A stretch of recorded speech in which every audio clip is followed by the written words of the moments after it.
When you inject people with these jabs, they cause cells around your body to turn into spike factories and make the spike protein. And your immune system goes and attacks those cells and kills them. On day 2 after injection, there is a massive drop in white blood cells in your blood to undetectable levels in some cases. Undetectable? Yes. They are your protectors, so all your security's gone. Yeah. The big problem with the safety of these vaccines is that, as I've described, they cause problems in cells throughout the body. So if you start killing off cells in multiple organs, you can end up with conditions in all sorts of organ systems. You've diluted that overall impact right across the whole body. Thousands of diagnostic categories. In some of the results, there were absolutely bigger signals than myocarditis. There were 770 signals where the rate of reporting was disproportionate to other conditions. That's insane. And of those, there were 500 that had a higher disproportionate reporting rate than myocarditis. That's also insane.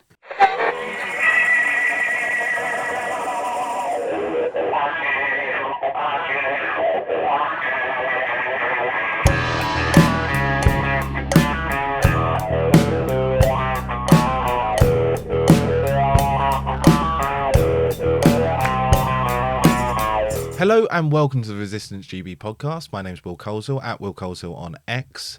And today we are joined by a fantastic doctor, Dr. Clare Craig. If you like the podcast and you want to support what we do, please do support us on Patreon.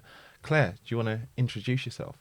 Oh, hello. Well, I'm Dr. Clare Craig. I'm a pathologist, and I've been co-chair of the Hart Group since 2021.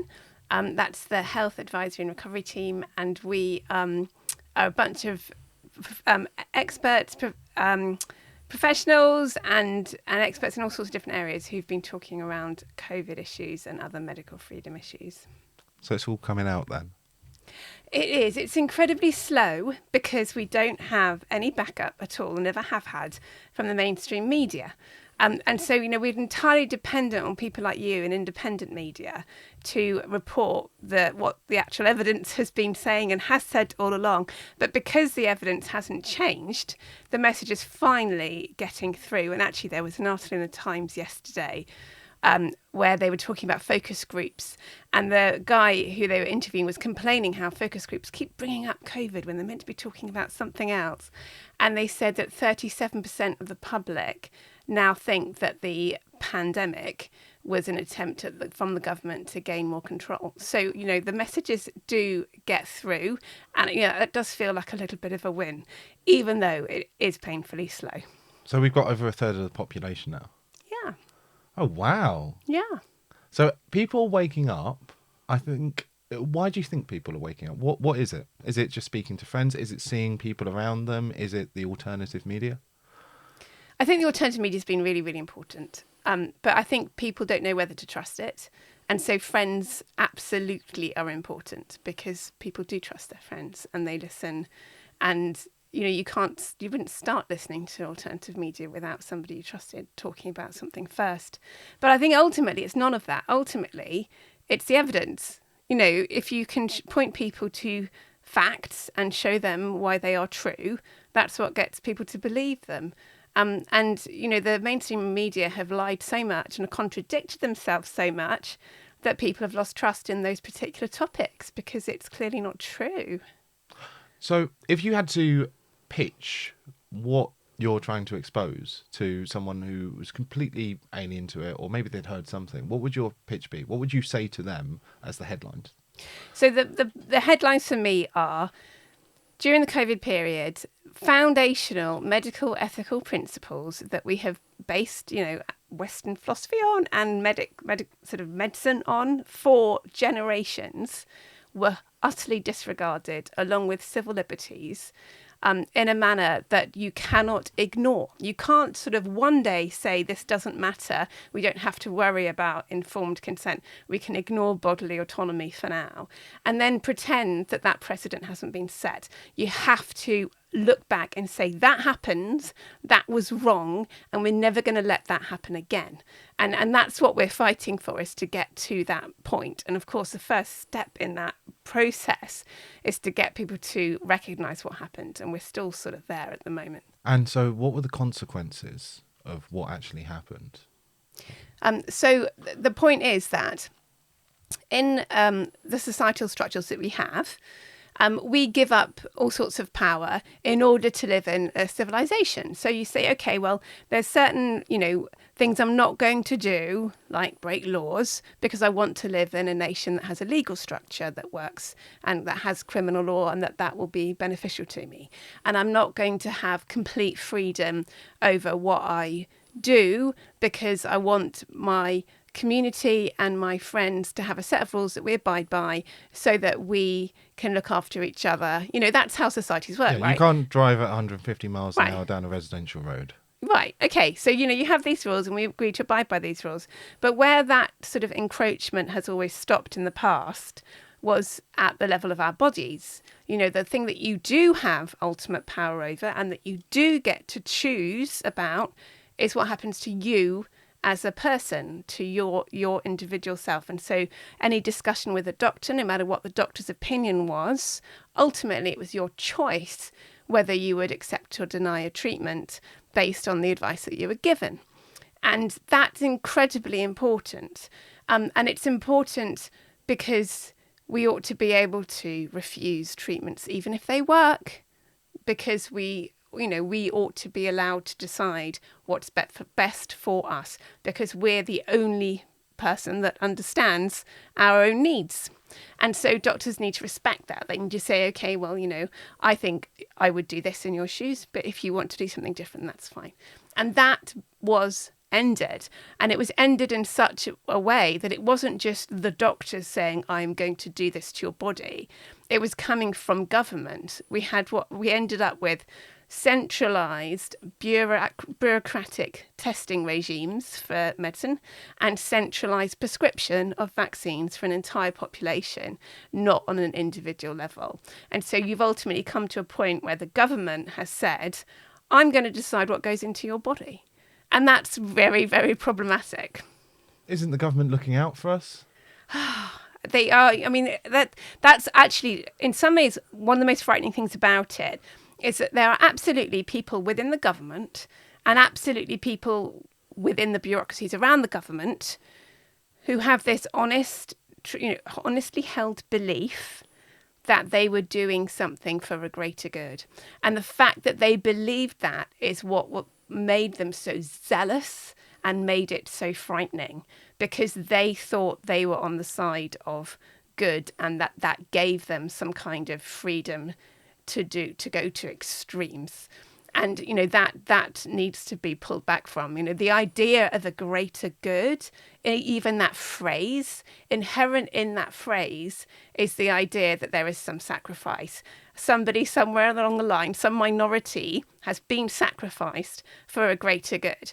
And that's not the philosophy that Western civilization was built on. Western civilization was built on a philosophy of each individual has divinity within them. They are to be respected. And if you start from a philosophical base of individuals are unique and to be respected, you do not end up in I'm doing something for the greater good and I'm going to impose this on your body. Well, I think it was Ayn Rand who said the greatest minority of all is the individual. Yeah. Well, yeah, I mean, that's the thing, isn't it? It's interesting philosophically that people want to think, most people in this country, I think, like the idea of I'm standing up for the underdog. I want to support this small group because they are a minority and therefore they need to be heard. Their voices need to be represented. And then you shrink that minority and you shrink it. And it comes a point where you've lost people. I don't know why. Why should a smaller minority have less of a voice than a larger minority? You sort of inverted your philosophy. If you really want to go for the underdog, the ultimate underdog is the individual. Can you explain the damage? Because I think you said there are 4 different types of COVID deaths. Okay, so I think let's start first of all with what COVID was. And so, we started this interview with me saying something potentially controversial about pandemic in inverted commas. Okay, so the reason I said that is because the whole idea of a pandemic changed. So not so long ago, it had a meaning that I think the public generally think of with that word. It's a frightening word, isn't it? And it used to mean that there was some kind of disease that was spreading globally that would cause immense illness. Like, you might have a third or half of the population all sick at the same time. So immense disruption from illness and large numbers of deaths in the young. That was the critical part of the definition of a pandemic. And that definition got changed in 2009 by the WHO just before the swine flu pandemic was announced, very conveniently. And the swine flu pandemic was not a pandemic by any definition, really. It didn't even kill old people. It was just any old flu in terms of the numbers of deaths. But it was used to massively sell vaccines. So people generally don't know that story, but in the UK, we bought 132 million doses of swine flu vaccine. And we also spent a whole load of money on treatments, including Tamiflu, which not only didn't work, but caused harm. So, it was the same playbook as what we saw in 2020. And I think that happened, and some people became aware of that having happened. And then they just thought, well, that was terrible, but didn't sort of foresee that might happen all over again. And then in 2020, it happened at scale. But it was the same story in that, in terms of the virus, we absolutely saw excess mortality, and that excess mortality came in waves. That's undeniable. But the point is that there are a number of reasons why that happened that never get addressed. So first of all, at the end of February, everybody was told if they had a cough or a fever, they were to isolate at home. And at that point in time, 11% of the population had a cough or fever. They were doing surveys, you could tell. Which meant 11% of our ambulance and emergency staff went home. Now that comes with the mortality rate. And then around the same time, there was somebody drew up this plan for ultimate worst case scenario crisis situation. How would they ration healthcare if the crazy doom mongerers were right? And this plan was circulated on NHS headed paper as a consultation document. But when people received it with NHS logo on it, they thought it was to be enacted. And as a result of that, GPs, not all GPs, but there were GPs who did blanket do not resuscitate orders for everyone on their list who had a learning disability, for example, or everyone on their list who was over the age of 65.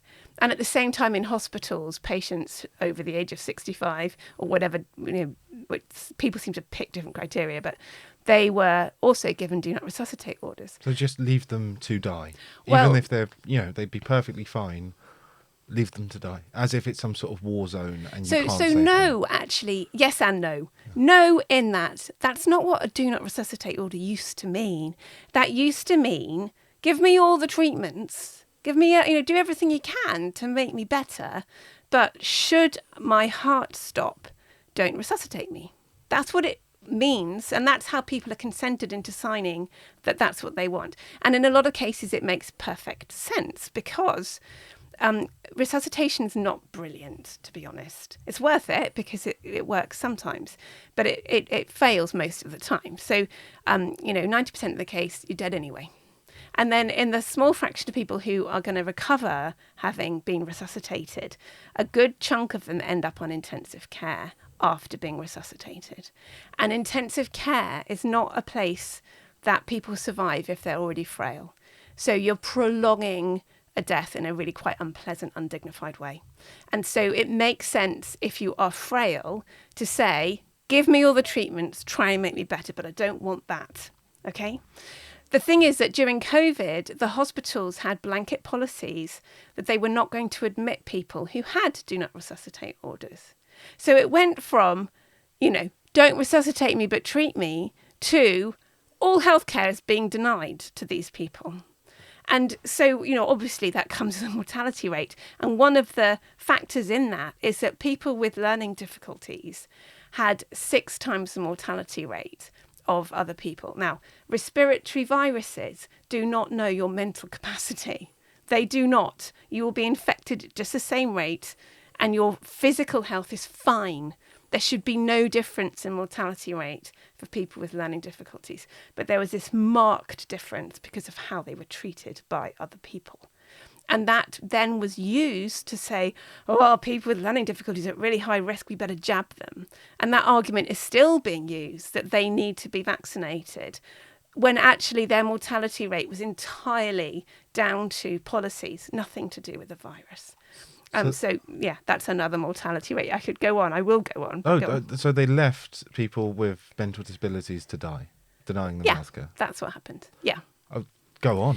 And so shortly after that, there were consultants in intensive care who wrote in the BMJ to say, this was in sort of summer 2020, so the spring wave had happened. That had all happened. And they wrote to say, we got this wrong. We got this terribly wrong. There were a lot of people who could have benefited from intensive care with a COVID diagnosis who were denied treatment because of these rationing policies and who died. And the reality is that intensive care for COVID was there to benefit people who were being denied it. You know, people like me, I could have got onto intensive care. I was never going to need intensive care for COVID, right? So the very people who needed it were the ones who were denied it. So of course that comes with a mortality rate.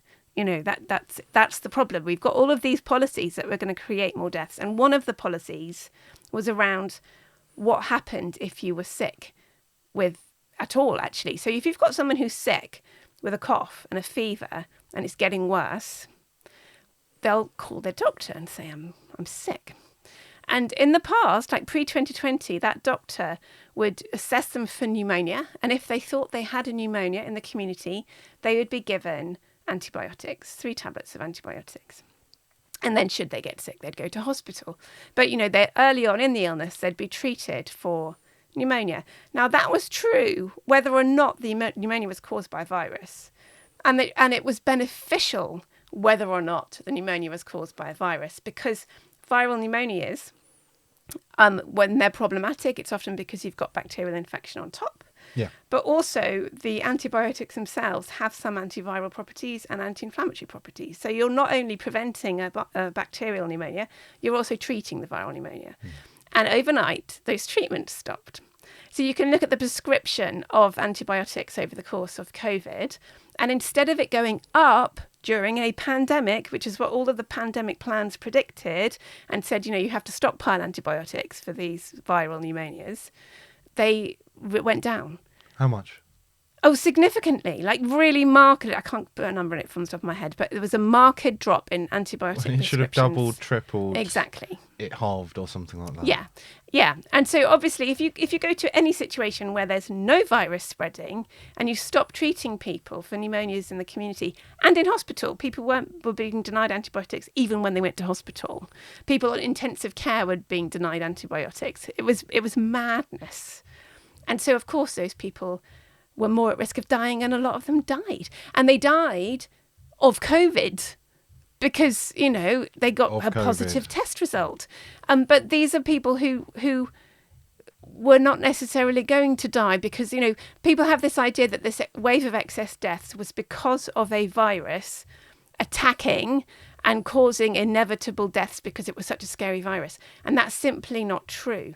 If you take apart all of the policies that we had in place, then you sort of start to reduce down that mortality rate to what actually would have happened if we'd done nothing. Yeah, so it's 10,000 that this policy killed, 10,000 another policy, exactly. 10,000 another policy, and it stacks up to the 100,000, 150,000. That's the difference. Yeah, and even with all of those policy-induced deaths, the actual mortality rate of that spike in spring 2021 and that spike in 2020, so the two big waves, the mortality rate per 100,000 population was the same as we've seen in previous years with influenza. So 1999, 2000, 1989, 1991. We've had these in the past. The timing was weird. Spring 2020 was a weird timing for such a wave, but it's not unheard of to have an odd timing. But the size was actually within the bounds of what we've already seen, even with all those policy deaths. So the reaction was completely disproportionate to what was going on. And I'm all for saving lives, right? I'm not sort of dismissing the fact that people died. People did die. And some people may well have died without any of those policies because, viruses kill people every year, or rather people die every year and are testing positive for virus, and we say that that's what it is. So I'm not saying that you could prevent all of those deaths either. I'm just saying that the way it's been measured is incredibly biased and has given a very distorted view of this frightening peak of death, which actually was a similar sized peak to death waves we've had in the past, but were largely deaths from policy. So what other policy choices killed people? Or what about the midazolam, the ventilators? Right. So the ventilators question is an important one. It was in 2020. There was actually, I think it originated in China, was this idea that you had to ventilate early, and this, it wasn't completely baseless, right? So people who had COVID had sudden oxygen drops. They were probably exaggerated by everybody wearing oximeters all the time and looking at the numbers. People were treating numbers, not patients, which is a dangerous thing to do. So that was part of the problem. But I think there was some truth in it because this virus, to a greater degree than other viruses, sort of put a pause on the immune system.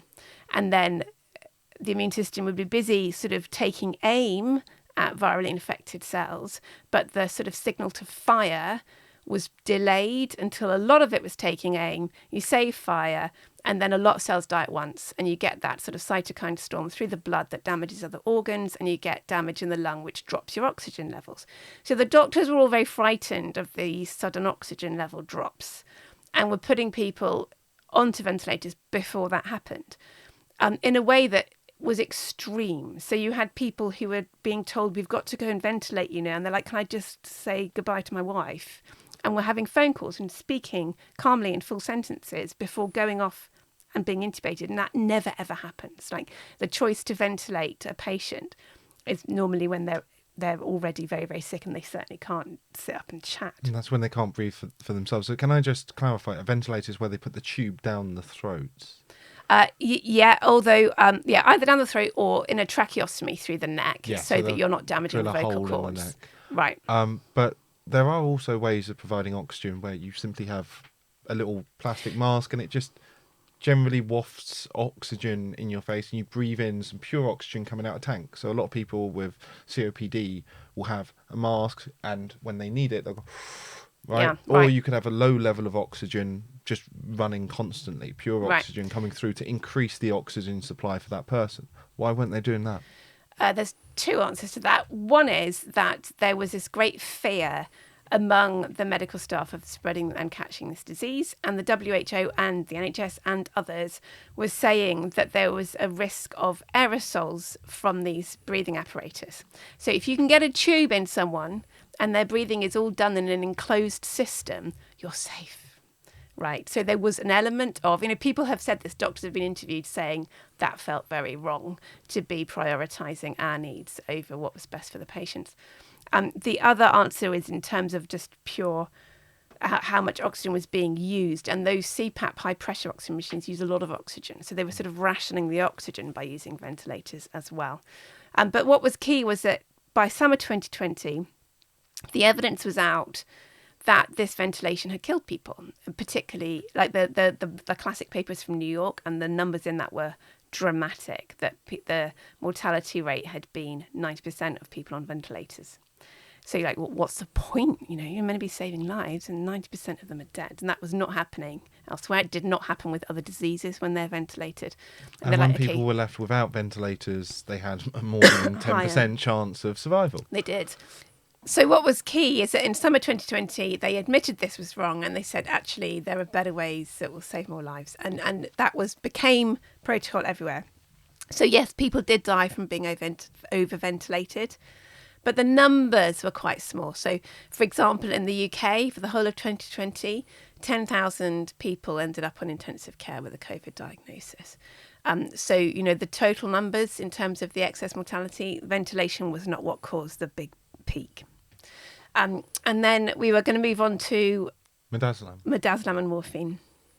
So midazolam and morphine are both really effective drugs. And I would hate to see them completely demonised, because I can see a future where I might want one. So midazolam is used all of the time in, endoscopy suites when people are having colonoscopies or gastroscopies, because it takes away the anxiety, it relaxes people, it works very well at doing that. And it's also used in palliative care for the same reasons. And morphine is, it's the best pain reliever that we have, and that also has a relaxant effect. And the evidence base that we have for the use of those two drugs in palliative care shows that when you give them at the right dosages, it doesn't accelerate death in cancer patients. So, they have looked at that question, and I can totally see a scenario where people that I love or myself, I would want that kind of palliative care at the end of life. Now, the trouble is with COVID, first of all, people were terrified witless with all the propaganda, and that included medical staff being terrified. And so the idea that if you were over a certain age, this was a death sentence had permeated, even though it wasn't true.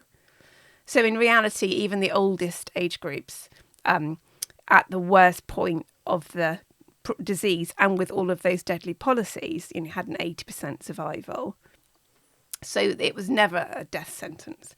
But if it is a death sentence, then you would think, well, I want to keep this person comfortable at the end of their life. And these drugs were given. But both of those drugs suppress respiration.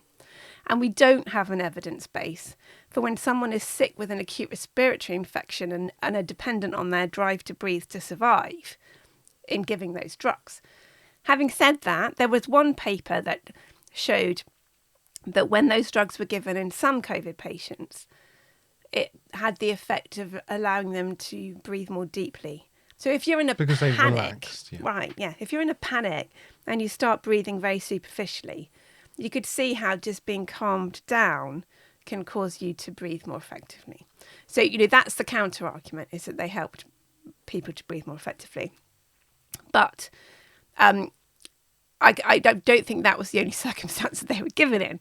So there came a point where there were protocols that said, if you deteriorate, then there's a binary choice between going off to intensive care and being ventilated, or these drugs. You're like, well, hang on a minute. Where's the third way? Where's the, I'm not fit for intensive care, but I might get better. And so I don't want to be on a end of life pathway. Or all the other treatments that were available. Well, let's just focus on those two drugs for now. So there wasn't a third way. So people were being given these drugs. And the thing is, if you're a doctor or you're a nurse and there's someone on your ward who's breathless and panicked and coughing, you can give these drugs and make them better. Superficially, they look better. They're less breathless, they're coughing less. And you think, and it's not often in medicine you get that sort of instantaneous gratification that you've cured somebody in that way. But you can have that. But it's a mirage, because what you've done is slowed their respiratory drive. So although they look better, they're not breathing as much as they need to be for their condition. And they're actually very quickly on a spiral that's deteriorating, because if they're not, if you're not breathing enough, then you're becoming more and more sick quickly. And to try and get out of that cycle is difficult. And there's also some of the dosages that were being given were extreme in some circumstances. There were absolutely some deaths that were due to that. I can't put a number on it. And I think it would need a thorough investigation to be able to do that. But one thing that was really striking for me is that if you look at the prescriptions for these drugs, then in London in 2020, there's this big spike along with every other part of the country. And in 2021, it all comes back, whatever, there's another spike everywhere in the country, but not in London. You're like, okay, if these drugs were simply for people who were going to die anyway, and we saw a spike because a lot of people did die, if it was that way round, why, when we had that death spike in London in 21, was there no spike in these prescriptions? It doesn't make sense. So that's what I would want to dig into. But, often with these situations, you don't get to find out. So meanwhile, during all of this, there were actually fairly effective treatments. So, or prophylactics, there was vitamin D, there was, people talking about vitamin C, people talking about ivermectin. What were the actual effective treatments that did work? So, vitamin D is sunshine is what vitamin D is. And vitamin D is really very good for an awful lot of illness that, you're not going to get if you're stuck indoors for 23 hours a day, as we were by law. And it has been shown to reduce COVID, even after you've got COVID, not just preventatively, but at high dose. So you can read papers that will claim the opposite, but they've always given a tiny dose. So once you've actually split them out by dosage, the high dose is clearly beneficial. But that message wasn't given. In fact, Matt Hancock stood up in the House of Commons saying that there was a trial that didn't exist on it. And talking about it in terms of bone health and just missing the point, really, that was something that could have been done to reduce illness. But there didn't seem to be that kind of bigger picture approach to let's minimise this every way we can. And so the other big story for me was hydroxychloroquine, right? So that's a drug which has been used for, generations. It's an antimalarial. And it has also been known to be good for flus and for SARS-1. So it had this massive evidence base. It's one of the first, if you thought, well, what drug might work here, you'd go to hydroxychloroquine as a good choice. And so there were trials early on that were using it, and which showed benefit. But there was also a trial in this country, actually, where it was given to COVID patients, to actually quite old, frail COVID patients, at a very, very high dose. Like a very, very high dose. An insane level dose. What, like 10 or 20 times what they should be? So it was a dosage that was, in the formulary as something that you would give in this one very weird condition in a young person. But the regular dose was around 10 times lower. And as a consequence of that very high dosage, a lot of the people given it died. And they died with heart problems. And then this story came out that we mustn't give hydroxychloroquine, it kills you with heart conditions. You're like, well, only if you're giving it at toxic levels. If you were giving it at treatment levels, it was definitely beneficial. And then, of course, we had this ridiculous situation where Trump mentioned it. And so because Trump mentioned it, everybody decides it must be the opposite of whatever Trump says. And so you've got this massive wave of anti-hydroxychloroquine beliefs. And if you speak to these people who are passionate about it, they couldn't tell you why, because they literally only hated it because Trump had said something positive about it. And that's not how to practice medicine. That's a disaster. You don't want politics coming into medicine like that. So hydroxychloroquine was something that could have saved lives, because ultimately there were people who were otherwise ill, for whom COVID was a high risk scenario, and who got sick and needed a treatment. So I know some people think, well, it was never something that was worth treating anyway. I think, well, that might be true for a lot of people, but it wasn't true for everybody. Some people needed treatments, and that could have been one that worked for them. And then the evidence came out around ivermectin. So ivermectin is a very safe drug, and it has been shown in multiple trials to have been beneficial for people with COVID, mostly when it's given early on, but actually late on as well. And it's not often you have a drug that's actually quite as effective across trials as that one was. But it was also... clearly there seemed to be some kind of agenda to demonise it. So you had the FDA putting out that tweet calling it horse paste, didn't they? And you see the whole thing, CNN attacking Joe Rogan, putting a filter over all the fake news come after her. It was extraordinary. And there were also papers being written. So that was what you saw in the media, but back in the sort of science world, there were papers being written which were claiming to be reviews of all the evidence, where they'd included these sort of pharma-backed trials that were, showed completely opposite result to everyone else, and they'd heavily weighted that in their overall assessment. And then they get to say, and then they leave out some of the ones where it showed most benefit, so they get to say, well, overall it doesn't work or doesn't do much.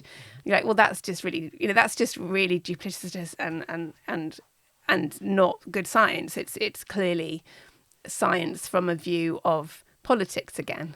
And there was that scare story going around about fertility, that people who took ivermectin, or men, their fertility would go down. What did you make of that? Have you seen that?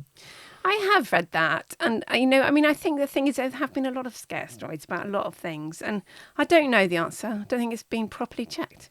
But I just think it's probably not something... maybe I'm being unfair because I've already had my 4 children. I just thought, oh, whatever. And I think if you're young, you don't need treatment for COVID, so I don't think it's relevant. This, like, ivermectin treatment is for people who are very sick or at risk of being very sick. So I don't think it's entirely relevant to be worrying about fertility, because you just shouldn't be taking drugs if you're well. Right. Ivermectin, it's generally used as an anti-parasitic. Mm-hmm. So there was some speculation that part of the reason why it helped was because it removed a lot of parasites, which sort of freed up the body to fight the virus. Yeah, I've seen some of this. I think it's complete nonsense.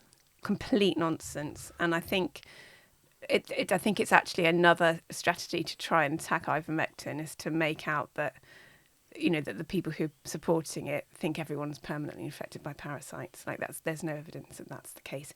And I've even seen people take a paper that says that there were no parasites in a particular situation, pretend to quote from it, and then say the opposite. You're like, this is just, the whole parasite story, I think, is nonsense.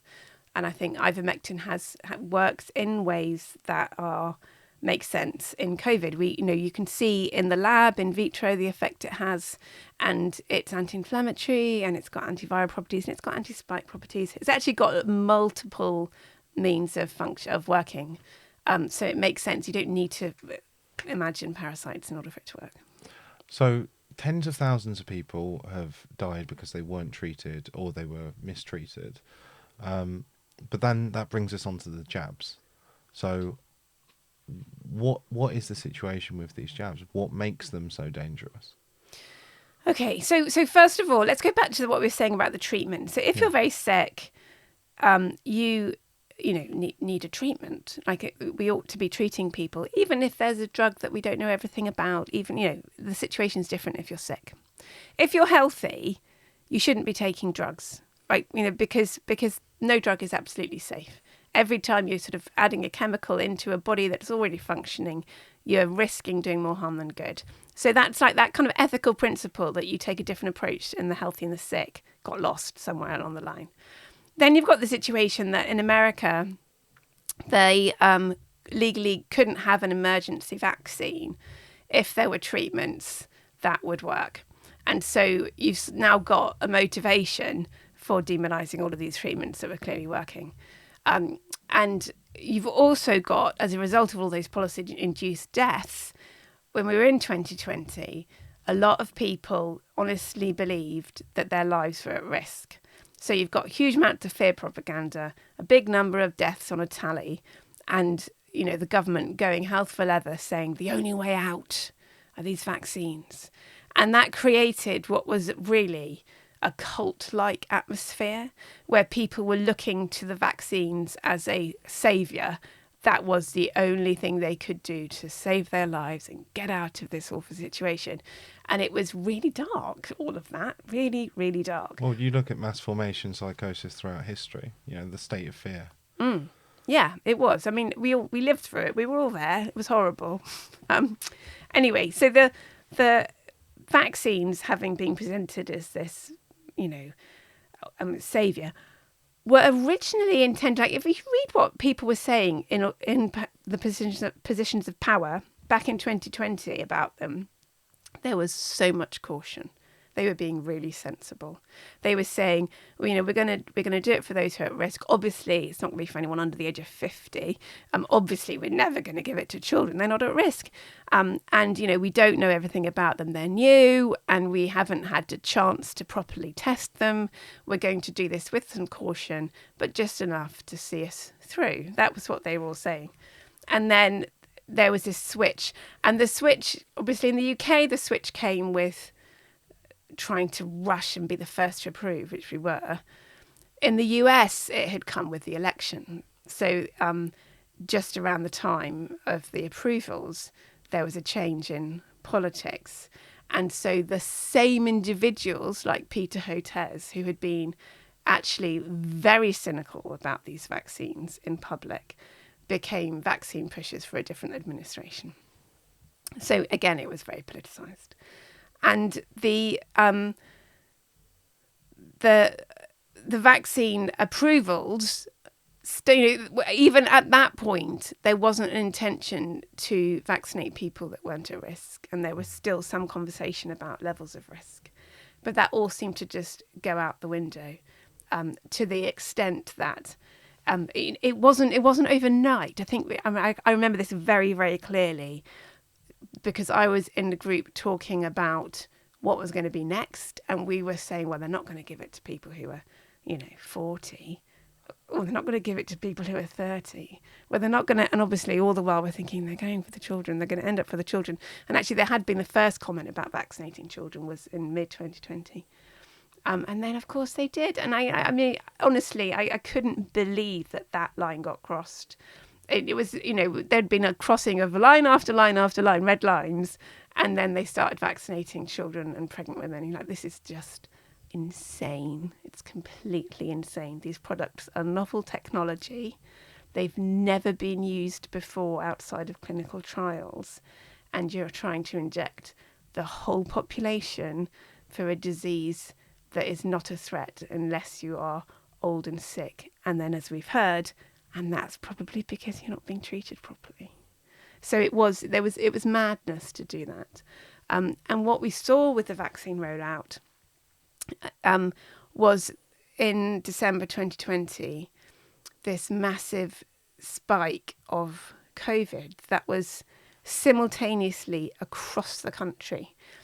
So we'd been, following all the data and looking at all the graphs and sharing what was going on.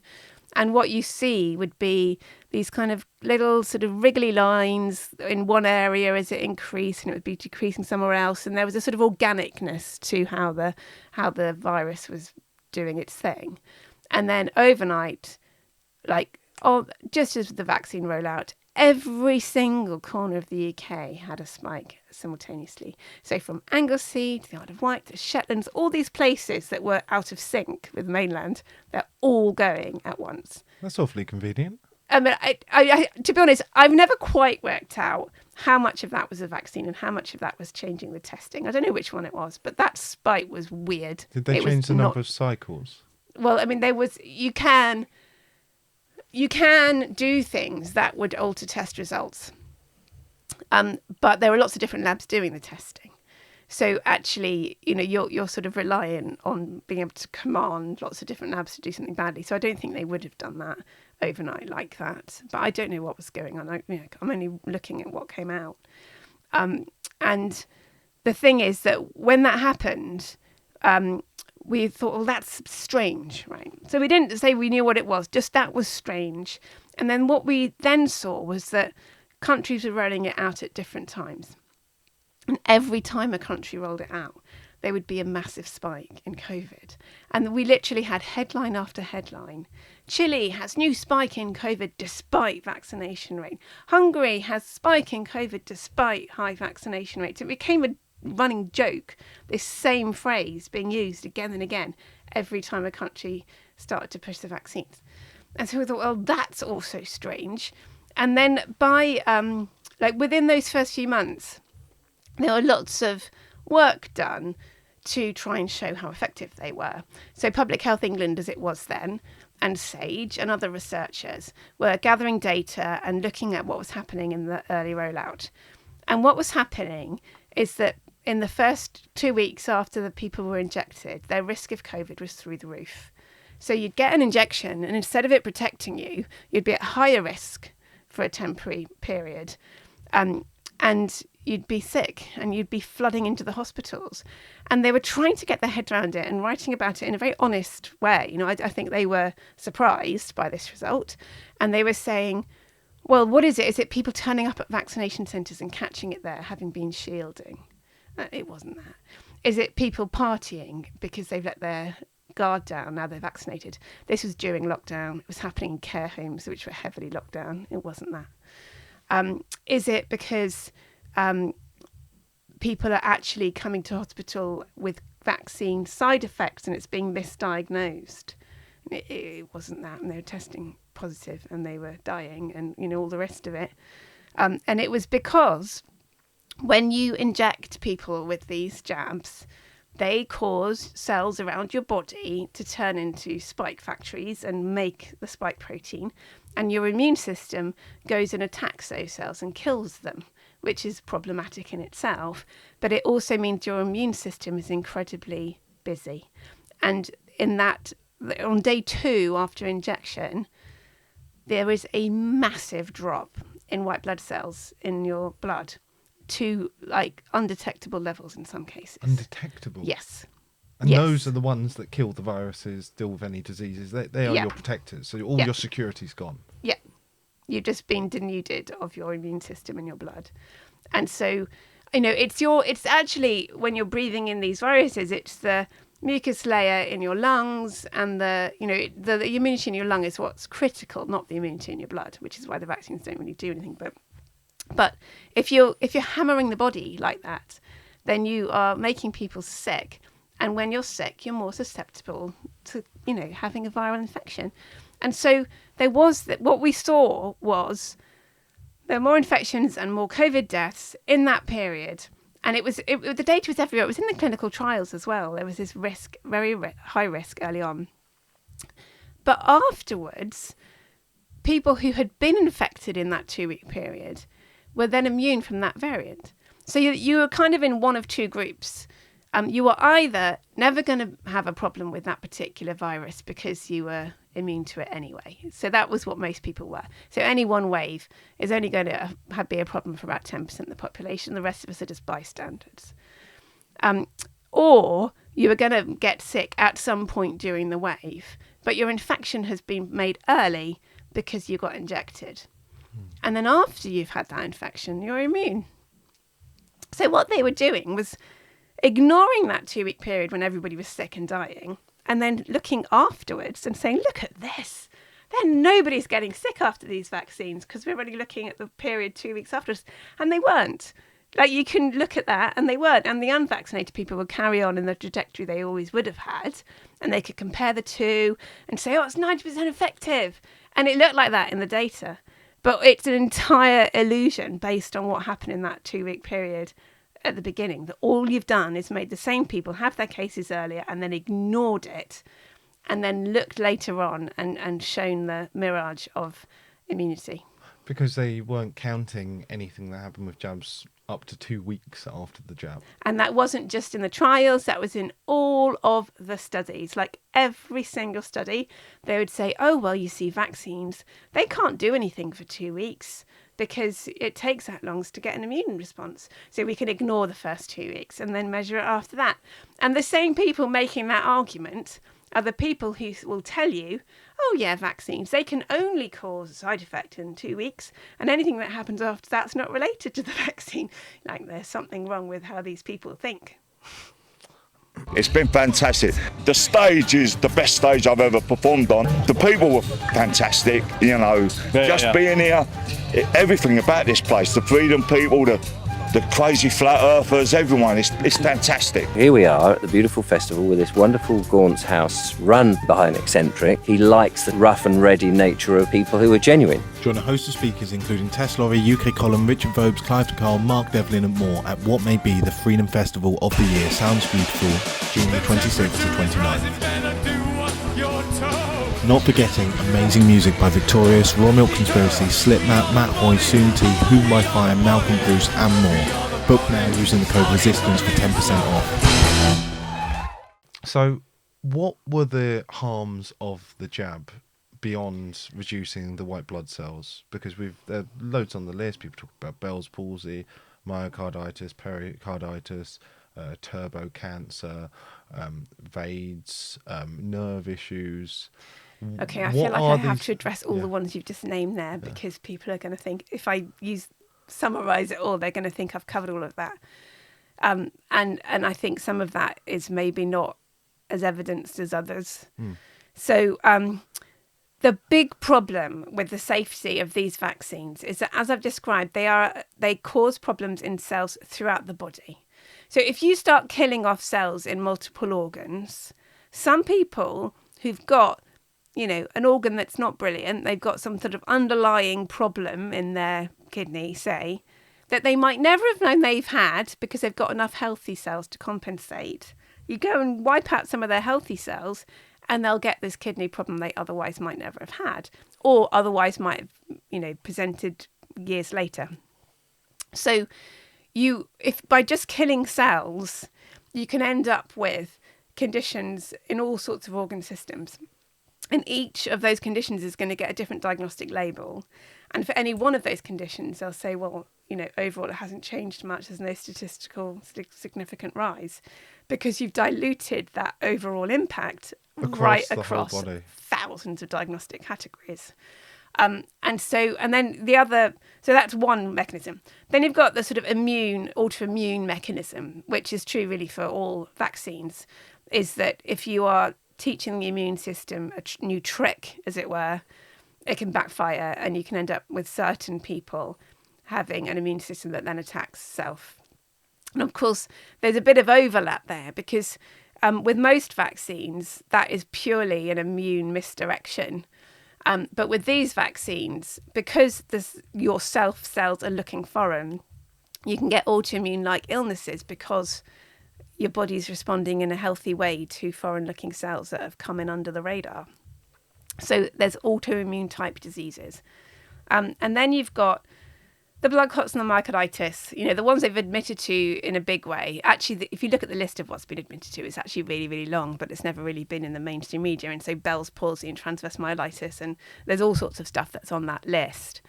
But the ones that got attention are ones where the background rate of those conditions is teeny tiny. So they've said, well, we've got a signal here because they have multiple times what you'd expect to see in the background.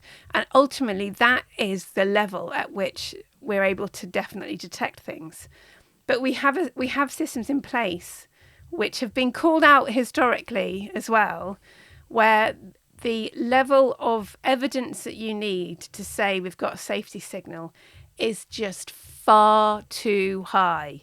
They want 95% statistical certainty before saying that was actually a problem caused by a vaccine. That is not how you treat safety in any other walk of life at all. In any other walk of life, you're like, well, 50-50, it's the vaccine. I think we've got a problem, guys. That's not good enough. They want 95%. If it's 94%, well, it's not the vaccine. This is crazy. It's a crazy approach to take with regard to safety. I mean, when you take someone to court, it's on the balance of probabilities. If it's a civil action, isn't it? It's like a 50-50. Right. But I mean, if you're talking about people's health, it shouldn't even be 50-50. I'm of the view that if you've got a signal that's much lower than that, and it's a concern that it might be causing serious health damage, you take a precautionary approach and you say, look, we're not going to be, causing harm. We don't want to cause harm. First, do no harm. That's one of the basic medical ethical principles. And we do not do that for vaccine safety. Or drug safety generally, actually. We look at these tiny conditions that are increased multiple fold, and we'll say that's a problem, and we'll ignore all of these things that have got quieter signals. Although, to be honest, in some of the results, there were absolutely bigger signals than myocarditis. So in 700, there was an analysis of the American data. There were 770 signals, 770 diagnoses where the rate of reporting was disproportionate to other conditions. So if you've just got a general rise in reporting across the board, then it should be increased at a similar rate across the board.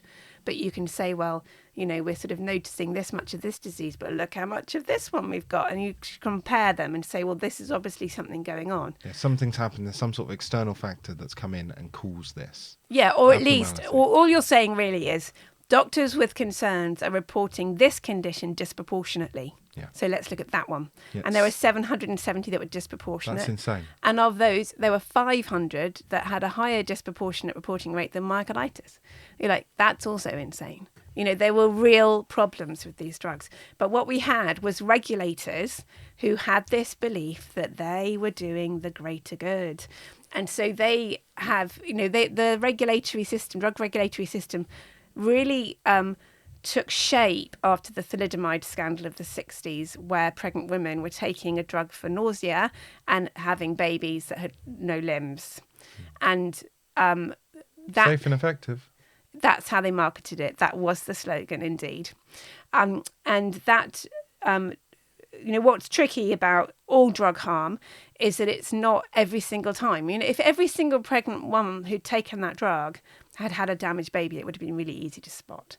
But drug harm doesn't work like that. So there's a proportion that have the problem. So you have to be very carefully observing it to see the proportion. So then you have drug regulators formed or given more power to keep people safe. And that's what it was all about in the 60s, was you guys need to keep the public safe. And then somewhere along the line has crept in this idea that they should assess drugs based on a balance of risk and benefit. And as soon as you're doing a balance of risk and benefit at a population level, you can excuse all sorts of harm. And that's what they've done. They've seen the harm. There's 500,000 yellow card reports in the UK for these drugs. And they've said, well, benefit outweighed the risk. They should not be allowed to say that. That's clearly terrible for public health, that you've got a regulator that can ignore harm because they can pretend they saved lives. And it was pretending, because these drugs didn't work. So we could go there next if you like. Well, they didn't work. I'm interested to know how many people they've killed and how many people they've harmed, because I believe they did tests on the heart. And when your heart is damaged, it gives out a certain hormone or signal. You're not wrong. When you damage the heart cells that die can release an enzyme into the blood, and you can detect that enzyme in a simple blood test. And it matters because heart cells don't repair. So if you lose your heart cells, that's it for the rest of your life. You'll end up with a scar in your heart where those heart cells were. And this didn't really happen until boosters were being given.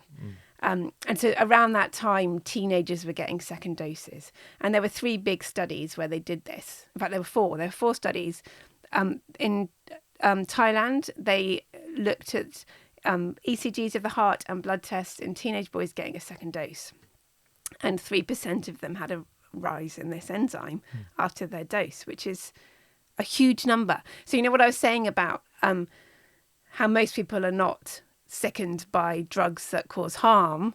Most of these boys didn't have a rise, but 3% is far too high if you are giving this to healthy teenagers who do not need it. So that's the problem. It's not like everybody's going to die. It's 3% of people were harmed, and that's a massive number that you cannot justify. You cannot justify harming 3% of teenagers. That should never have happened. And this is just one of 700 different things. Right. So that 3% is just one of 700 different things. So you can stack all of them on top of each other. And you get to a bigger percent. And so there were some other studies that replicated that, including in a middle-aged population of university workers, including in women. So it was not just this teenage boy problem. But what that showed was that this myocarditis in the hospital in terrible pain being diagnosed was a tip of an iceberg of heart damage.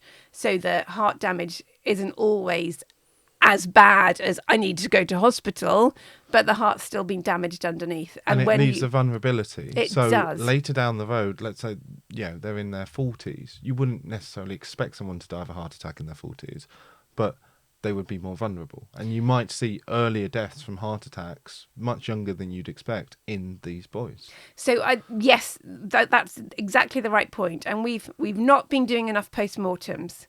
But there are postmortems from around the world that have been reported where they've shown either like multiple focuses of scarring in the heart muscle or around the vessels of the heart. It often seems to be arising around the vessels, which is obviously how this drug's getting in, that you see inflammation. You see those white blood cells that are all attracted in around these vessels where the inflammation is. And that sort of has a twofold meaning. So on the one hand, you've got damage to the muscle of the heart. We know that. And that can leave scarring, and that can leave a risk of a sudden cardiac death, because the heart is an electrical organ. And if you've got scarring, that's a short circuit. And at any point in the future, you might get a short circuit and a heart attack and die. But you've also got inflammation in the vessels. And we know this because the drug in the mRNA drugs, anyway, the mRNA drugs people were told, it's injected into your muscle and it stays there.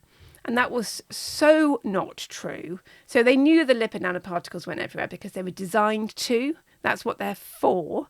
But also, Moderna has since done a study where they've admitted that only 2% go into the muscle cells. 2%. So you've got 98%. Where are they going? Oh, they're in your blood supply. So it's your vessels that are going to be under stress, because that's where this drug is. It's circulating around your body. And if you're going into the cells that line the blood vessels, the endothelial cells, and they start producing spike and your immune system kills them, that's a clotting risk, because you need these cells to stop clots in a blood. Your blood is designed to clot, and it will clot wherever there isn't something saying don't clot. And those cells are busy all of the time saying don't clot here, don't clot here. You kill them, you're going to clot. Yeah. And so when you talk about heart disease and heart attacks generally, the vast majority are caused by narrowing and disease in the coronary artery vessel walls. And so if you've added in inflammation into these vessel walls of the coronaries, then you're going to get that kind of disease. You're going to get atherosclerosis in your vessel walls, and that's going to cause a higher heart attack risk. And so that's the theory. In practice, that's exactly what we've seen. We've seen cardiac deaths and cardiac presentations, even in young people, go up after 2021. And the key data point is in South Australia. So South Australia really didn't have any COVID. They had 1,000 COVID diagnoses by the end of 2021. That was it. And yet they saw this spike in young people with cardiac problems turning up at the emergency departments, and it peaks in November of 2021. And then Omicron comes in December and shoots up in January, and they've had COVID since. But that heart attack problem and that heart problem was prior to COVID in that part of the world. Wow. So a slight side note, but have you seen where undertakers have been finding white stringy veins within the veins and arteries, like these threads? Do you have any clue what these are? I really want to be able to see them for myself. I really do, and look at them under a microscope and run some stains on them and see what's going on there, because I don't know, but I think these people have got no reason to lie about what they're seeing. And, there are certain aspects of, like, in theory, there are reasons why that kind of thing might be happening in vaccinated people, because the spike is a pro-clotting protein, and you can put spike into blood where you've taken out all of the clotting factors. So there's a lot of chemicals that work in a kind of chain reaction to create a clot. And if you take all of those away and you just put it into blood with fibrin, which is the kind of the fibers that make the meshwork of a clot, that and spike alone is enough to make a clot. So to find weird clots is not like beyond the theory of what these things might do. The fact that they are still being found is really weird, because people have stopped taking these things pretty much. Even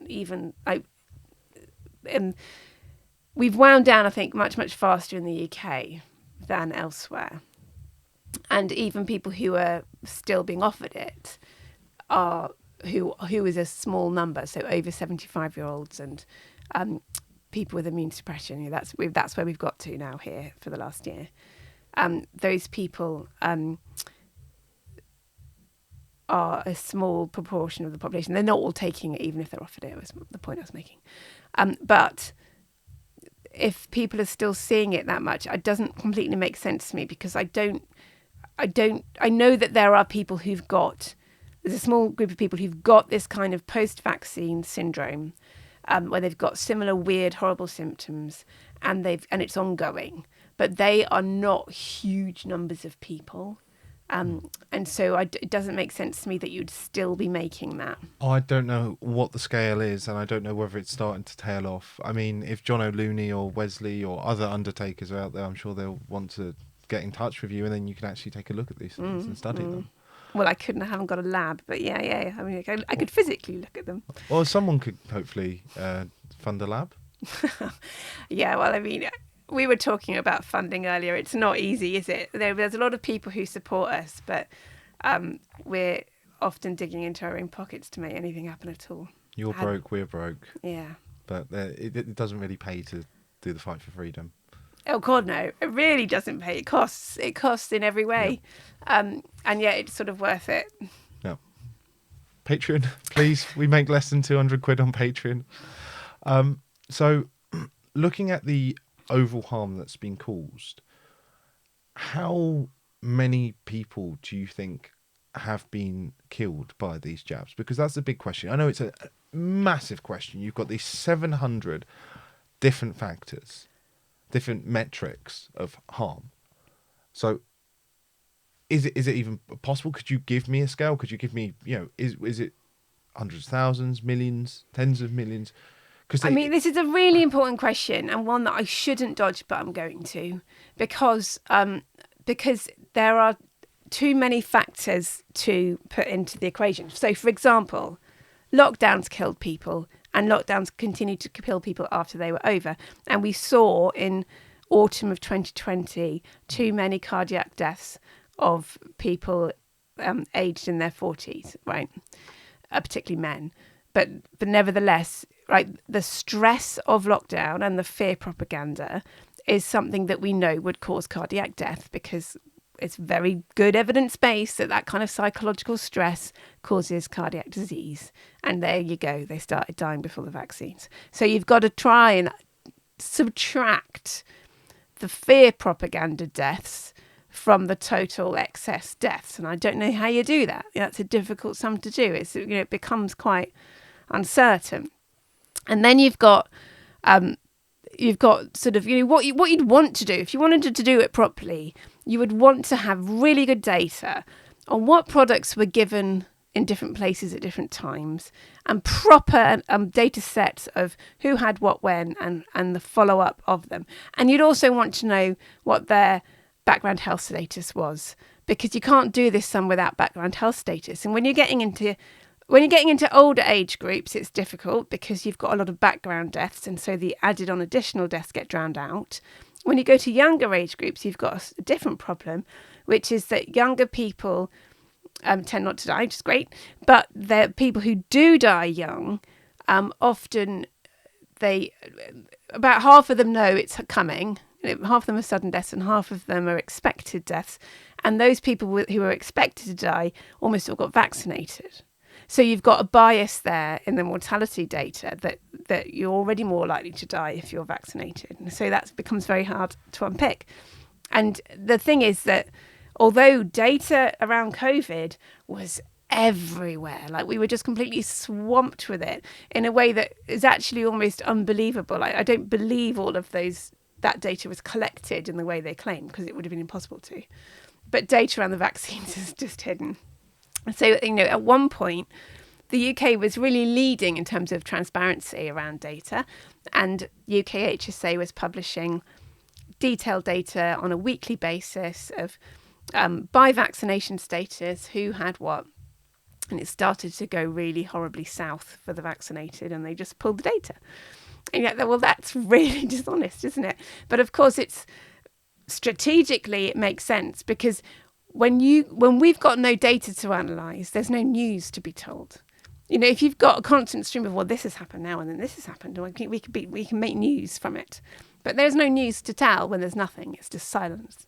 So we have to keep saying they hid the data, and that's not really news anymore. Until the data is eventually given. Yeah, well, we're fighting for it. And, we have had some data out of some countries. And I think, well, maybe in the end we will get more data. But just going back to the point about the COVID data, for example, in the UK, there was a lot of data published about intensive care. And they made out they knew exactly what was going on in every intensive care unit in the country, down to the vaccination status of all of those people and when they were vaccinated. And they presented all this data. But in reality, there were big problems with it. One is that you can't guess the size of any population. You can measure the size of how many people you put a needle into. But when you're saying how many people did we not put a needle into, that's we've got to guess how many people there were altogether and then subtract how many are vaccinated. So that's always a bit of an estimate. And they were using ONS estimates, which were ridiculously small, to the extent that they were more people who were vaccinated in certain age groups and regions of the country than the ONS said existed. So you had negative unvaccinated people. But when you've got a tiny number of unvaccinated people and you're saying, well, look how many people per 10,000 are on intensive care with COVID, and you're saying, well, there were only 2 unvaccinated people, then you can create a huge rate and say, oh, this is awful. But worse than that, they were including people whose data was unknown in their unvaccinated groupings, which is also what was happening in America. And in America, the system's really not connected at all. So most situations, the patients in America had an unknown vaccination status, and those unknowns were called unvaccinated, and they had a pandemic of the unvaccinated, which was really a pandemic of we don't know what status people have. I mean, it was, ridiculous. Well, I think one of the reasons people really want to suss this out is because they want to know the scale of the crime. Because it's the possibility that it could be in either the tens of millions or hundreds of millions of people who will either die from it or will have their lives significantly shortened at some point later. So it's whether we're going to see, like we said with those boys, people dying off 20, 30, 40 years before they should because their heart's been weak and they have a heart attack, or something happens with their kidney, or something happens with something else. I mean, okay, so first of all, there is an upper bound on the deaths, because you can say, well, if there had been hundreds of thousands of deaths in the UK, say, you'd see it in the total. So it can't be. I know you're not. Yeah. I'm just giving that as an example. So there is an upper bound on how many deaths there could have been, because you can say, well, this is within the bounds of the total number of deaths, right? In terms of illness, it's much, much harder, because, if you've got somebody dying and the time between when they had the drug and their death is big, and you haven't had a post-mortem, and even if you did have a post-mortem, you can't prove that the drug had a role to play, especially because we're not doing any of the kind of tests that might help with that. But even if it's difficult to prove it, then you're back to the data. And then with the data, you're like, well, what else has changed over that period of time? Well, we had the stress from lockdown. Oh, well, we had whatever else. And you're like, well, that's really, really hard now to say, well, if you'd been in my generation, you would have died at this rate, but you're younger, it's this rate. How do you know? So how many people would you say actually got sick overall? Right, so I think that's a really key point, and that is something that we can kind of put a number on, because what we've seen is that the number of people who are working aged and unable to work because of long-term sickness, which is a question the ONS asks in surveys, has gone up from spring 2021. So, we had a lot of COVID without that changing. It kind of just wiggled around the way it normally does. And then from spring 2021, when the working age population started to be injected, that just went up and up and up and up and up. And it ended up around 2% of working aged people, 1 in 50 working aged people, 800,000 of them, unable to work. So that, again, is a tip of an iceberg, because obviously you can be sick and still able to work. But that's a big, problem. That's a huge number, and it's way, way bigger than any estimate of what long COVID has caused, whatever long COVID might be. But that I don't really dismiss it. I think long COVID, I think people who've had viruses do get long-term problems. That was always the case, and absolutely people have had problems after COVID, and that was the case before vaccines. But ultimately, no matter how much you try and exaggerate the number, it cannot account for all of those people who are sick. And the same happened in the USA. But what's interesting, I must go and dig into this data because I haven't done this yet. Our levels seem to plateau mid-2023. So we stop jabbing the working age population and that figure stops rising. But the US just produced their latest data and it's still going up there because they're still vaccinating, anyone that wants to go to college or, anyone who's just kind of hasn't figured it out yet. There's still a lot of vaccinating going on in a country that has always been big into vaccines. So they're still going for it, quite a lot of them. So what about the other vaccines as well, if I may ask? Or do you not want to go into other vaccines? You don't have to if you don't want to. But a lot of people, for a lot of people, it's a pressing concern that they've been lied to in terms of data on this vaccine, and they're questioning all of the other vaccines. Yeah, I know they are, and it's interesting. And I was pro-vaccine till very recently, till 2021. So it's interesting having come at it from my medical education and training and beliefs from before, and that system taught me that. The reason you don't have placebo-controlled trials with these things is because the benefit outweighs the harm, and we know that from the off. And therefore, you don't want to have anybody unvaccinated. So you can't have a placebo because that's unethical, because otherwise you might get these diseases that aren't around and that they might die. So you have to always be testing one vaccine against the other. So that's the mindset that got us into this place. And the reality is that there are countries that have wildly different vaccination schedules and do not have differences in infectious disease problems. So, for example, there are Scandinavian countries and actually the UK where the vaccine schedule is quite narrow, or certainly has been until recently, quite small in terms of how many jabs children were getting. Whereas in the US, they're giving them 77 by the age of 18. Like, it's an absolutely extraordinary number of injections. And then they can't say, well, look, we're healthier because of it, because these infectious diseases aren't a problem. You're treating a non-problem. And so you have to ask the question, well, are you unhealthier because of it? And the answer might be yes. So, I think it's a really important question to ask. And that question has led me down to writing a new book, actually, which I must get finished this year because it matters. It's a book about measles and measles in Fiji in particular, right? So nobody cares about this, but I really care about this. 150 years ago, 25% of the Fijian population died in a 4-month period in 1875, and it was described as being because of measles. And that bothers me a lot because that's awful. That's a really horrific massacre of people. And I was looking at it and thinking, well, this doesn't really add up with what we know about measles. It's not possible to kill a quarter of a population. So I've been digging into that, and I have learnt an awful lot along the way. And the conclusion that I've reached is that, again, that was a drug-related massacre. So at the time, the Fijian healthcare system was largely missionaries who were doing their best, some with and some without medical training. But medical training in 1875 was not what it is now. And what we described as a disease is not what it is now. And what the treatment was mercury. So people were taking mercury, and they died almost all, not of pneumonia or of an encephalitis, which is how measles kills people. They died of dysentery. They had bloody diarrhea, and that is what killed them. And yet the way that people thought about diseases has changed over time, right? So now we will say if you've got this collection of symptoms and you've got this, evidence of this virus, we're going to call that measles.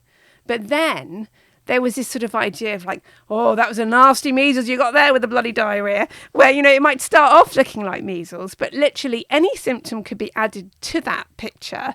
And you would just say, oh, that was a particularly different type of measles, which we wouldn't do now. So you can look back at this historical documentation with our current diagnostic, framework and say, look, that was measles plus, and the plus was the mercury.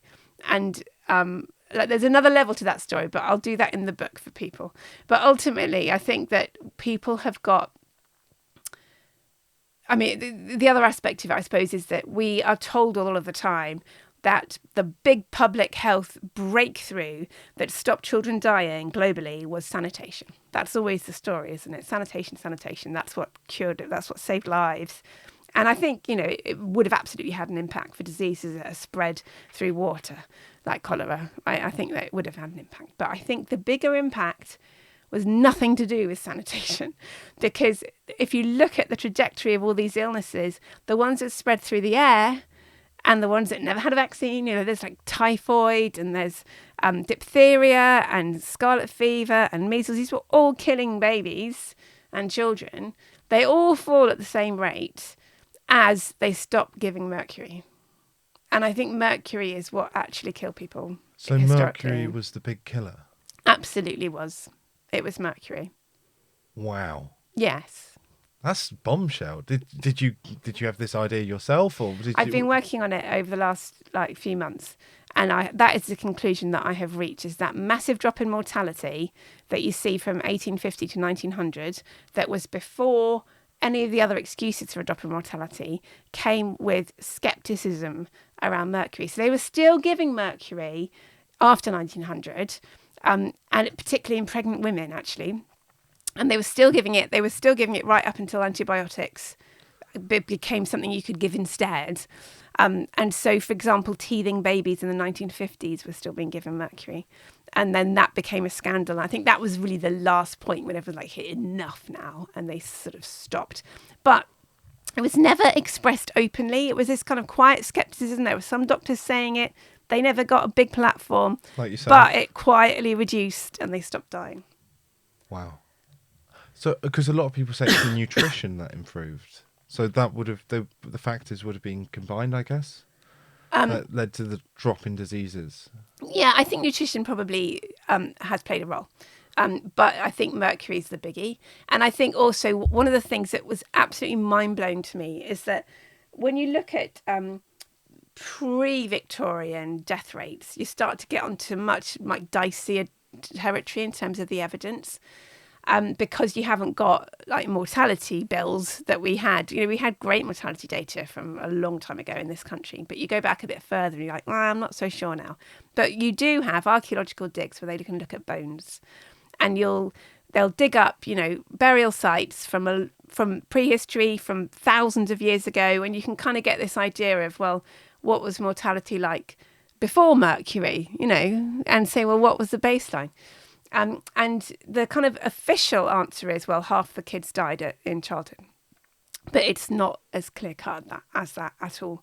Because if you go to, say, ancient Israeli sites and you dig them up, 10% of the bones are children's bones. And you're like, well, hang on a minute. If 50% of children are dying, then, and if you've got a stable population that's not growing, then half of the bones should be children's bones, right? That's how it would work out.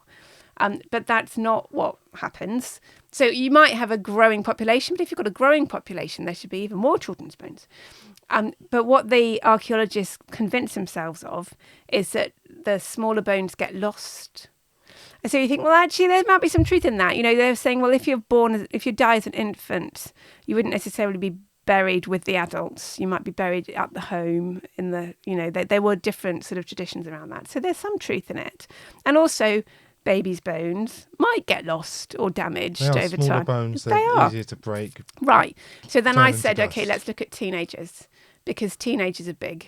They ought to disappear at the same rate as adults, and they were claiming that the teenagers were disappearing at a higher rate. So I'm like, yeah, you've lost me now. I think you're just lying. So I think that ultimately the truth is that historically babies and children did not die at these ridiculous rates. And then we gave them all mercury and they died for a period. And that's the start of our data, so that's the baseline.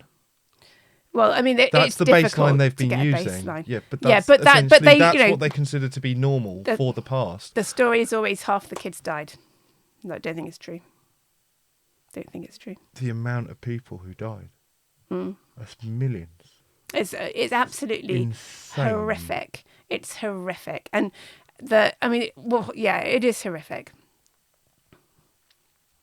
Do you ever start crying finding this out?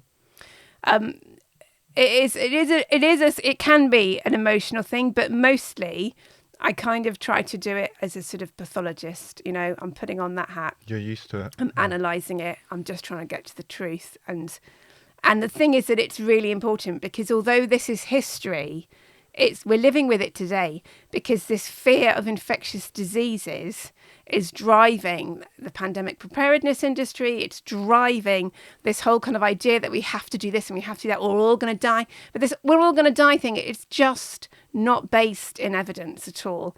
And the fears of these diseases being able to spread and kill people is based on a time when people were dying of poisoning or being made sicker. So if you have mercury, it will suppress your immune response. So you're going to be more susceptible to the disease that you're trying to treat. Okay, so it's counterproductive.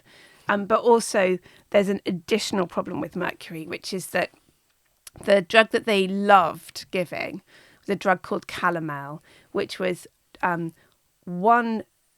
was 2 mercury atoms and 2 chloride atoms. Calomel. Okay.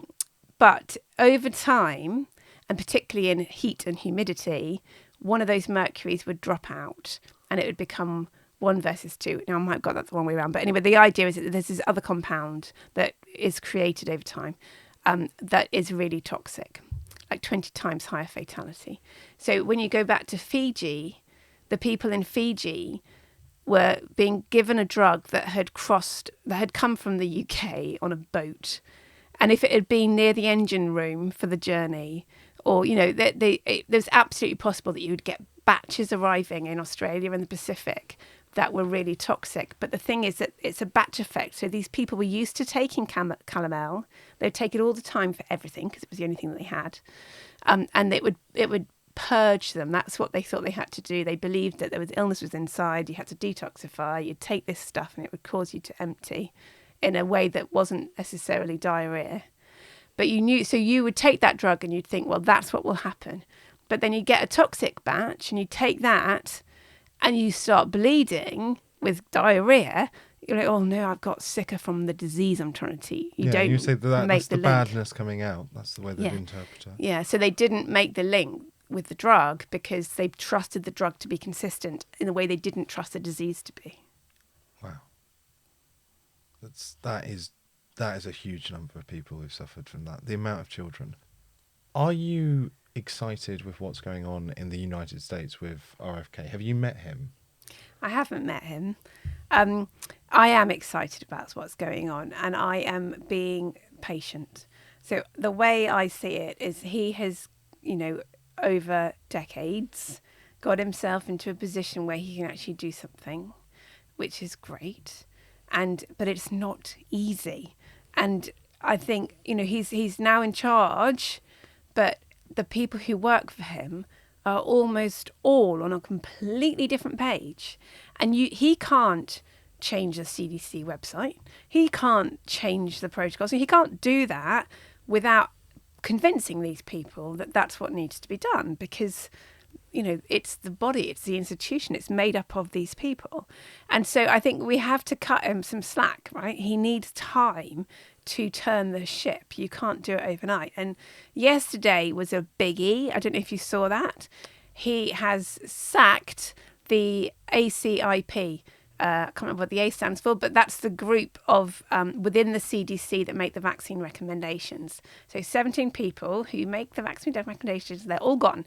And they have been awful over this period. So they have almost on every occasion voted unanimously for vaccines, like for every COVID vaccine, for COVID vaccines for babies, COVID vaccines for pregnant women, boosters, bivalent, unanimously every time. Now, if they're doing their job, then there would be discussion and debate about safety, and there would be a mix of views, and it would not be unanimous every time. The unanimity of it shows how broken the system was, and many of the people within it had vested interests, and it was all really wrong how it was set up.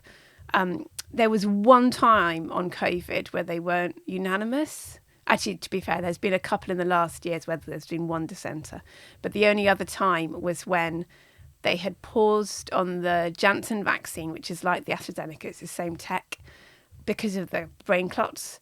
And they had decided to bring it back to market. And there were 4 dissenters out of 17 who said, we don't want this because it might harm young people. And it went through for every adult to still carry on getting it. There's no compromise with these people. They were just completely, categorically thought everything must be safe on principle because it was called a vaccine. So the last time that group said no to a vaccine or pulled a vaccine was 1999, when they stopped a vaccine for children that was causing a bowel problem. So it's a completely different set of people by then. So it's not happened for a quarter of a century that they've said no to anything. That's right. So what's the point of them? What's the point? There's absolutely no point having a group of people being paid to make a decision if the decision is always yes. So are you looking forward to actual judicial consequences and prosecutions against people? Because a lot of people have been complicit in what have been crimes. It's against the Nuremberg Code.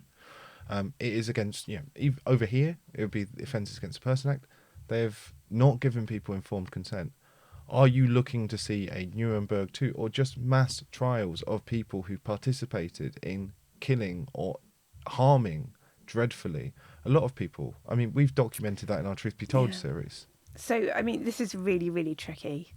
And so I would say, first of all, winding back, there was a time when I thought the legal system was going to be our friend, and I thought, well, we will do class action lawsuits for the injured. My sweet summer child. I know.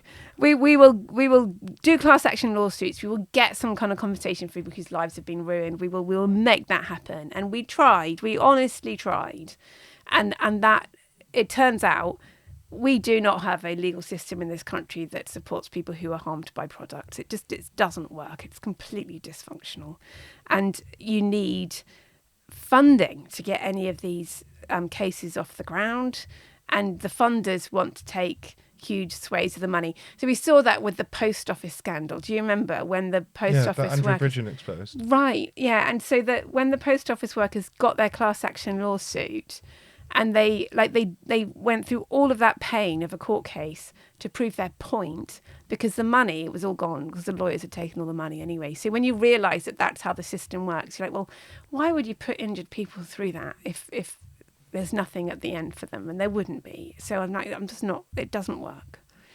And then you sort of see other court cases going on, and you realise that actually, although the legal system's meant to be completely separate from politics, it's in an environment in which they're not free to necessarily do what you think would be the right thing. And so I think, I don't see that we have any kind of legal recourse in the political environment that we're in. You need political change first, because that creates an environment where the judges don't feel exposed by making decisions in one way or another. And we, that seems to be a long way off in this country. Whereas it's, that has changed in America, but in America they can't sue because for other reasons, legal reasons. And, it's so wrong, actually, that you can have a situation where people have been harmed badly, lives destroyed, and in such numbers, and nothing comes of it. And, I mean, I am not fighting to see justice in the way that like might feel fair. I don't think we can ever get there. Shall we not try? Yeah, sure we could try, and and we can try. I think there are sort of specifics where you can say, well, let's just focus on that and get that done. But ultimately, I want to live in a society, longer term, in the future, I want to live in a society that can say, we did this awful thing. We got it really, really wrong. And we're really sorry. And we're never going to have it happen again. And that's where I want to be in the end. And to get to that place in the end is going to take a kind of truth and reconciliation approach more than an attack approach. I don't think that kind of attack approach will get us to a place where we can agree with all of the breaches that happened, all of the harm that was caused, and how we stop it happening again. Because as soon as you're saying, it's your fault, we're going to blame you, then and that's all the people in power who control all the levers. Well, that's the other problem, government. is the numbers are vast, right? If you're going to blame everybody that ever injected a person, well what then? You can't. But the problem is, if there are no consequences essentially for these people, the next time something like this happens and everyone just follows along in the mass psychosis, people are going to know, well, it's fine committing crimes so long as I'm in this big group. And it will happen again because they're not going to feel that fear. And unless we genuinely have these consequences for people who committed mass terrible crimes against every set of ethics, every oath they've ever taken, then it is predestined to happen again. Okay, so if you look at, we're in a dark place again now in this conversation, aren't we? But if you look back at places where there have been similar, this isn't the first time we've seen a society go south and go dark, and where people have followed awful things in a kind of mass psychosis type way, where those situations have resolved. It has, and where they have committed not, you got to a good place. Where you get to a good place is through recognition of what it was. And you can point to what it was, and you can even blame people for their role in that. But you're not going to be able to prosecute them because you can't prosecute those numbers. Well, could you prosecute at least the people at the top and have, lesser sanctions for other people? Say, okay, well, you've lost 10% of your pension for going along with this, or something, at least something. Yes, because yes. The MPs, have you met with some of them? Because I know some doctors were meeting with MPs and people in positions of authority. Do you think they know? Yeah, I think a lot of them do. Yeah. I don't think they all do. I think, there was plenty of MPs who were in the same BBC bubble that was just hearing what they wanted to hear and believing what they wanted to believe. And some of them are still in that place, I think, as our general public. And others have figured it out and said nothing. And that's also, damning, isn't it? That if you don't speak once you've figured something out, that's that awful.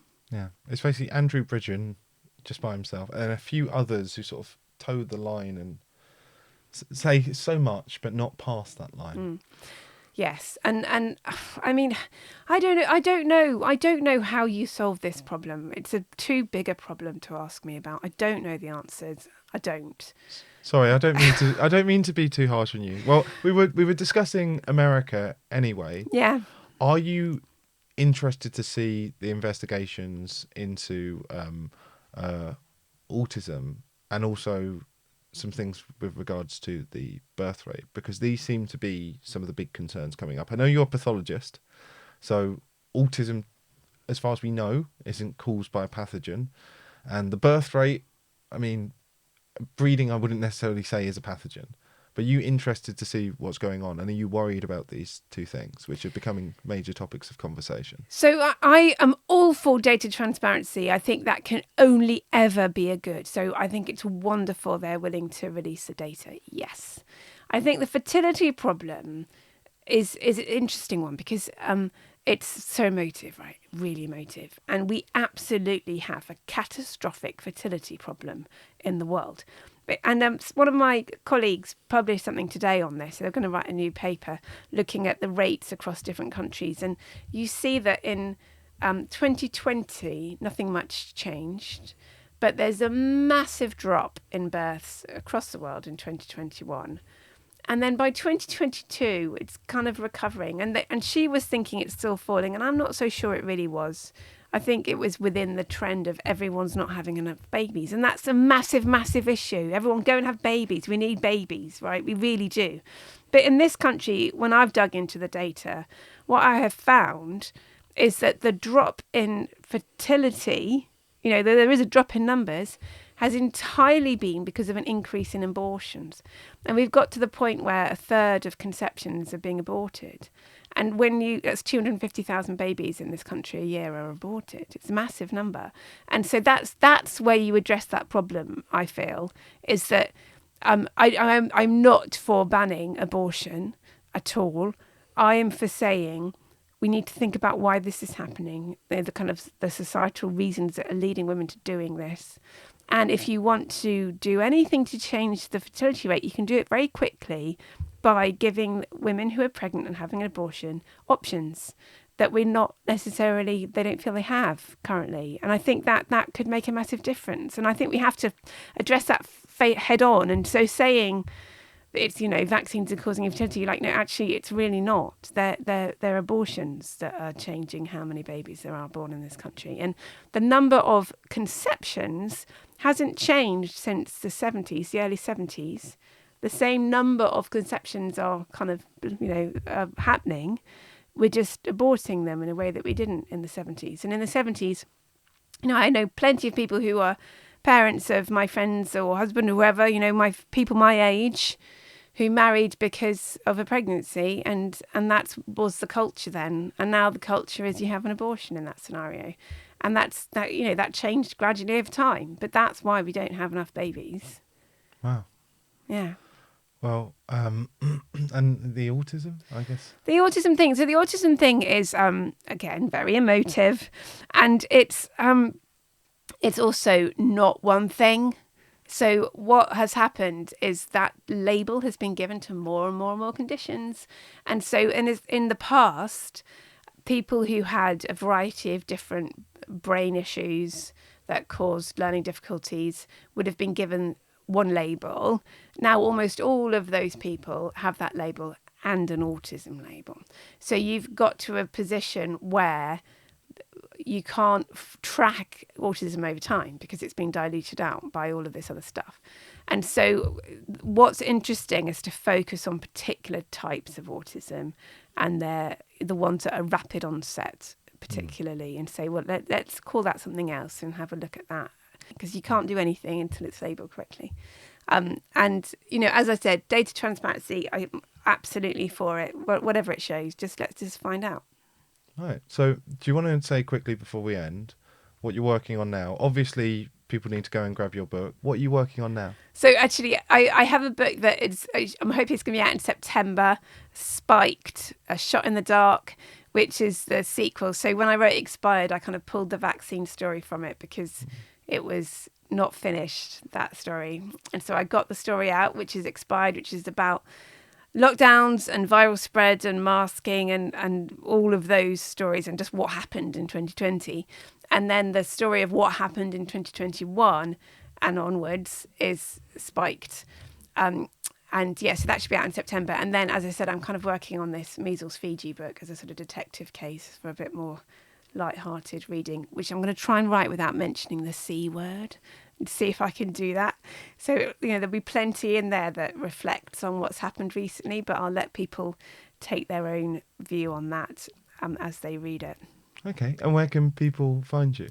So I'm on Twitter at Clare Craig Path. I'm on Substack, Dr. Clare Craig. I'm at Hart, which is hartgroup.org. I'm part of the hopeaccord.org as well, and the People's Vaccine Inquiry. I'm all over the place. Do you want to speak a little bit more about your organisations? Yeah, sure. So Hart, I told you about at the beginning. So we write a weekly bulletin, and we have spoken at different events, and we are just, it's amazing actually looking back at the stuff that we've written that's held up really well over time. Occasionally we reflect back and sort of see what has changed and anything that we got wrong. But most of the time it was just basic science, and it was stuff that's been known for decades. And so we were on pretty firm footing, really. And then the People's Vaccine Inquiry was a project that was from all the people who had wanted to put the concerns around vaccination at the UK COVID inquiry and were turned down.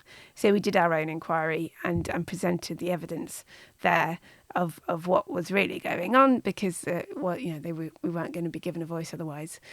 And then the Hope Accord is something that everybody can come and sign, whether you're a member of the public or whether you're a professional, to say that the mRNA products need to be withdrawn. They're not safe, and we need to stop with what's going on there.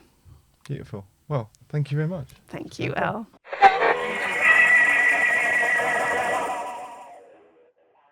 For more exclusive behind-the-scenes content, please be sure to subscribe to our Patreon. It really helps us cover the cost of any live streams, events, protests, or anything that we do. You'll also be seeing any behind-the-scenes footage and anything that we might be doing with Defiance Records. Resistance GB's new series, 1,000 Words, has me, portrait artist Jake Fern, talking to some of the key figures in the movement. Half my brain concentrating on having a conversation, and the other half on making a painting. Do I succeed at either? You be the judge.